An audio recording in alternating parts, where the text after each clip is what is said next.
The first subject, who thinks decision-making ability is a measure of his intelligence, proceeds cautiously. He sets lower goals for himself and is frustrated by an increasing number of incorrect decisions. His confidence, measured by the number on the lower left of the screen, keeps falling, as does his sense of efficacy.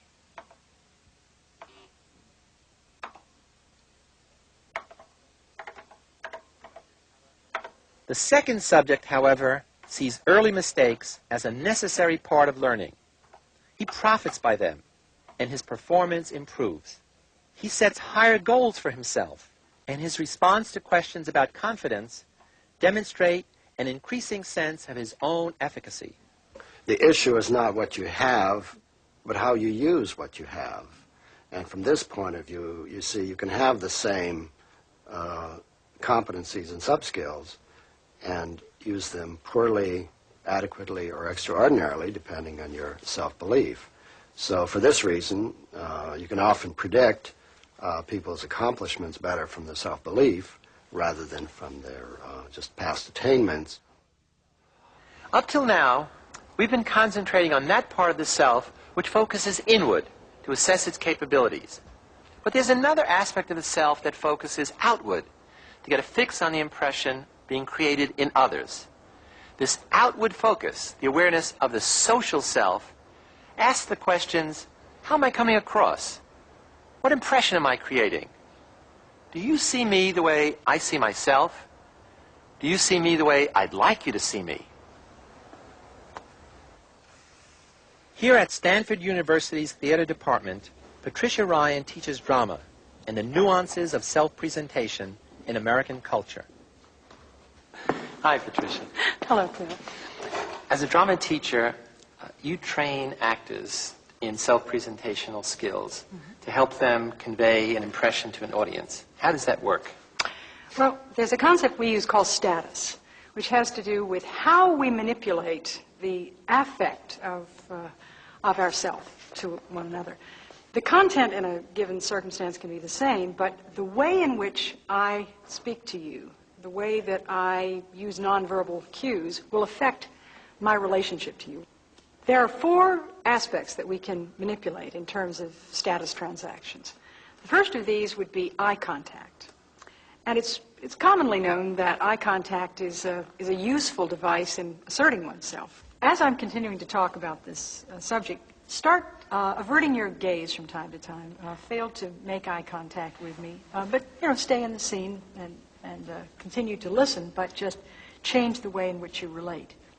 Something has shifted in the way nothing else has shifted except that you're not really looking at me. How does it make you feel when you do that? Disengaged. I mean, we're not in synchrony the way we were before. Another variable, of course, is whether or not the body is moving in a sustained way or whether it has sort of jerky movements.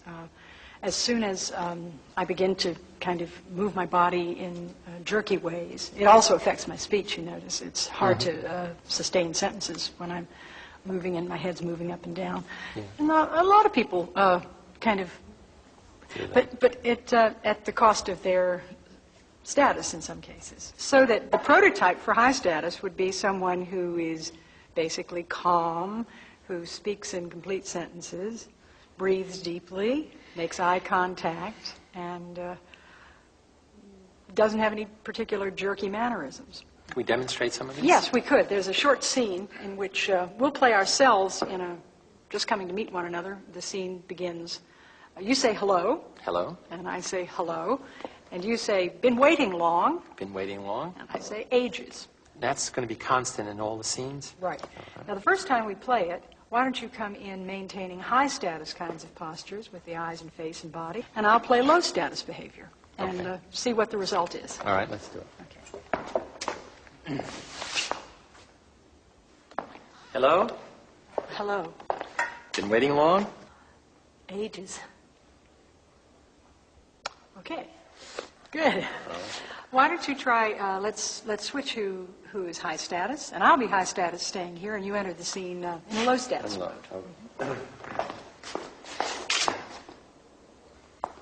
Hello. Hello.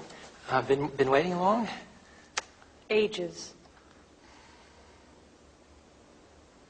Good. All right, then not only can we manipulate our own status, it's possible to lower the status of the person you're with. All right. Let's try that.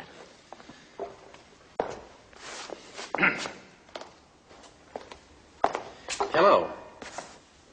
Hello. Been waiting long? Ages.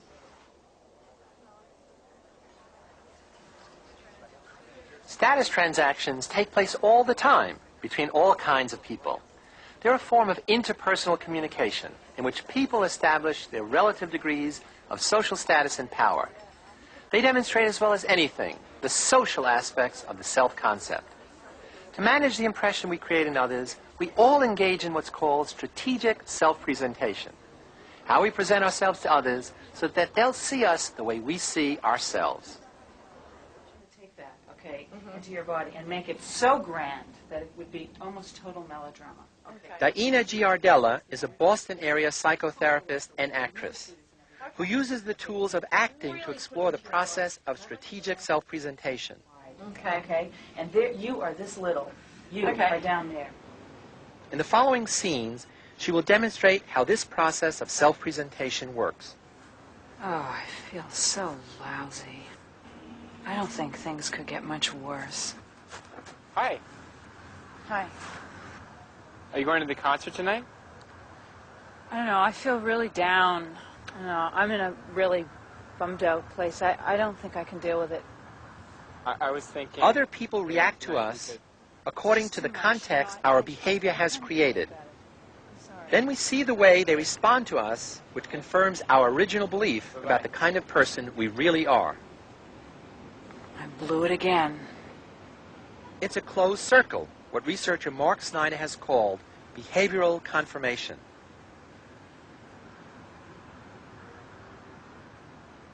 Our beliefs, our sense of self, create their own reality.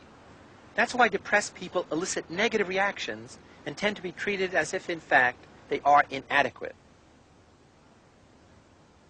While extroverts create an easygoing social climate in which others tend to respond positively to them. Hi. Hi, how you doing? Good. You going to the concert tonight? Yeah, I am. Looking forward to it. Great. You coming? Yeah. Oh, good. I'll see you there. Okay, take care. Bye-bye. Bye-bye.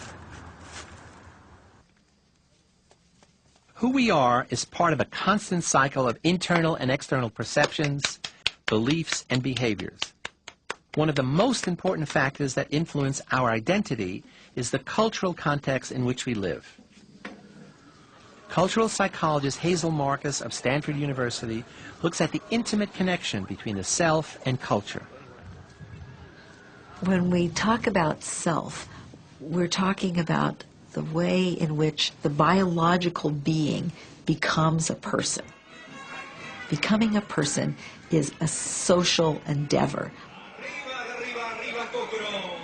You can be a biological being all by yourself, but to become a person, to become a self, you have to engage with or take on or incorporate the cultural meanings, cultural ideas, cultural practices. You have to use those to become a person.